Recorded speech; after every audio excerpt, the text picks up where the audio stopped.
A natureza galega é un mosaico de paisaxes costeiras e de montaña, densas fragas e extensas chairas, rías onde conflúen os ríos e o mar, queirugales, sotobosque e lagoas. Esta variedade de hábitats acolle unha importante diversidade de especies animais e vexetais, algunhas das cales presentan no noso territorio poboacións de extraordinaria importancia a nivel internacional, pola súa escaseza ou o reducido tamaño do seu territorio, como é o caso do alado de dardo, a salamandra ou o escarabello. Porén, a actividade humana xunto coa súa recreación, a explotación dos recursos, a contaminación, etc., chegaron a poñer en perigo esta biodiversidade. A aplicación de figuras de protección ambiental, que limitan a actividade humana en determinados territorios, permítenos salvagardar na actualidade os valores naturais que conteñen e que son representativos da paisaxe, flora e fauna de Galicia.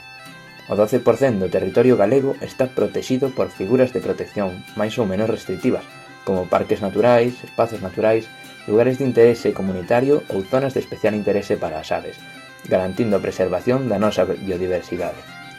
Dito isto, trasladámonos hoxe a un fermoso recuncho natural na nosa cidade, Santiago de Compostela, que durante todo este curso foi a nosa querida aula Bosque, xa que se atopa a só 2 minutos do noso instituto.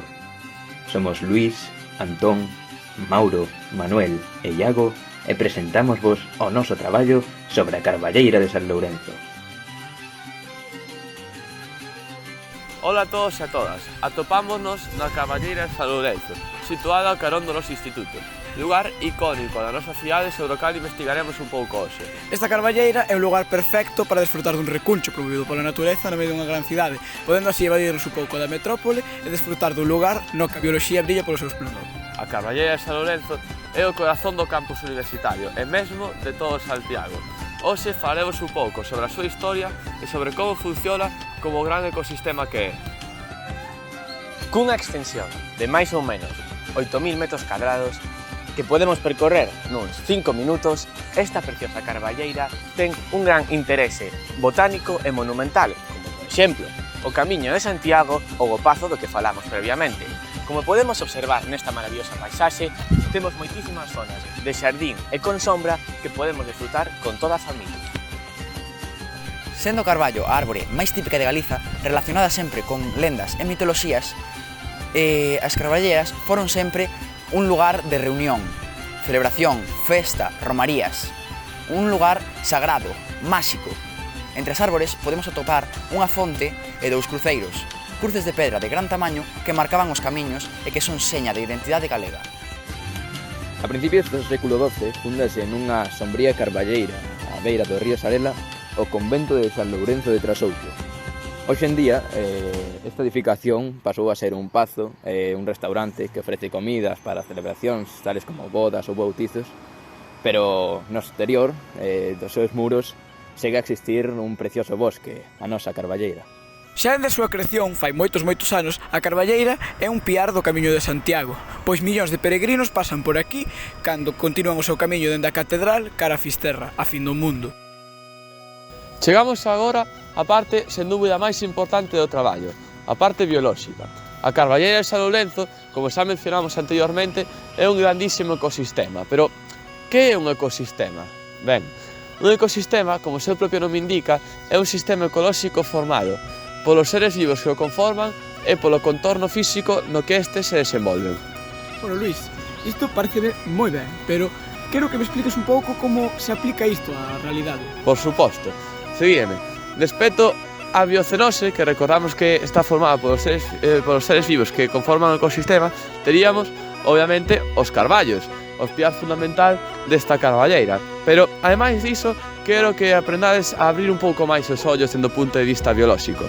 Teríamos tamén numerosas ervas que medan neste chan fértil. Teríamos tamén numerosos paxaros que pasan por aquí e mesmo teñen os seus niños nas podas destes árbores que, sen dúbida, constituirán o seu fogar estes paxaros. En época de primavera na que estamos, podemos observar no chan como empezan a medrar flores, como pode ser aquí algunhas margaridas, etc. Tamén hai numerosos fungos que agora non alcanzamos a ver, pero despois presentaremos algunha toma. En definitiva, a biocenose dunha simple carballeira situada no centro dunha cidade é inmensa.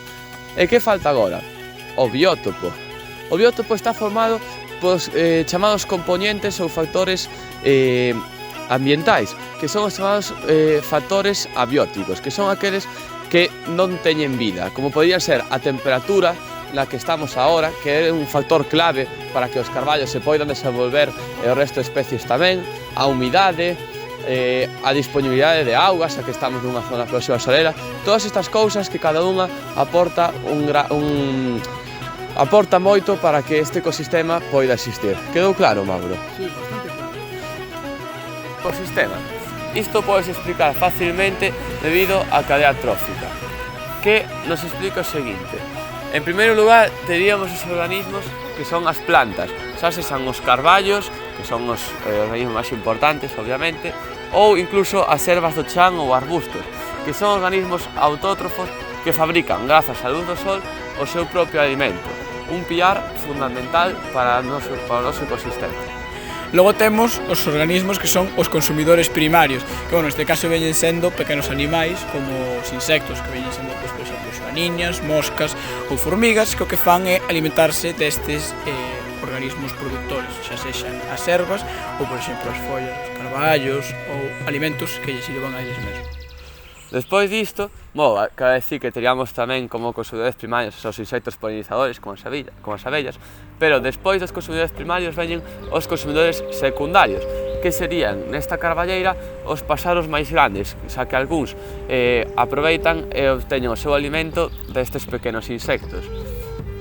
E despois temos, en último lugar, pero non menos importantes, aos organismos descompoñedores, que, neste caso, poden ser fungos, que son os que se alimentan dos cadáveres destes últimos consumidores secundarios, que poden ser paxaros ou animais máis grandes, e o que fan é alimentarse dos cadáveres que quedan por aquí soltos, eles o que fan é obter o seu alimento a partir diso.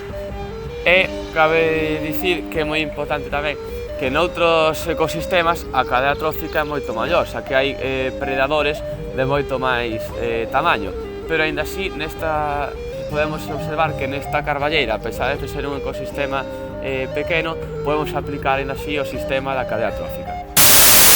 Pero entón, en que influe a carballeira no noso día a día? Pois ben, aínda que non o pareza, a carballeira está moi relacionada con a nosa vida, é moi importante, porque todos estes árbores que temos a noso alrededor purifican o aire tan contaminado que se respira no centro urbano da cidade. E ademais, o oxígeno que respiramos é moito máis puro aquí, e iso é moi importante.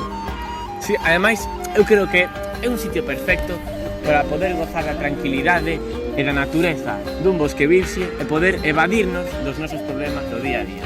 Sí, este lugar é precioso. Ai, por desgraza, este vídeo chega a súa fin. Eu creo que, en parte, acabamos de dar unha pequena clase de bioloxía. E, esperamos que teñades aprendido algo novo. E, sobre todo, que agora temos que empezar a valorar máis a nosa maravillosa carballeira. Tampouco queremos ser pesados, pero cabe resaltar que o lugar onde estamos está solamente a 2 minutos do instituto. Podríamos decir que podemos encontrar bioloxía cando menos o esperemos, en calquera lugar. Life could be a dream, life could be a dream. Shaboom. Life could be a dream. If I could take you up in paradise up above. If you would tell me I'm the only one that you love. Life could be a dream. Sweetheart, hello, hello again. Shaboom, and open we'll meet again, boom.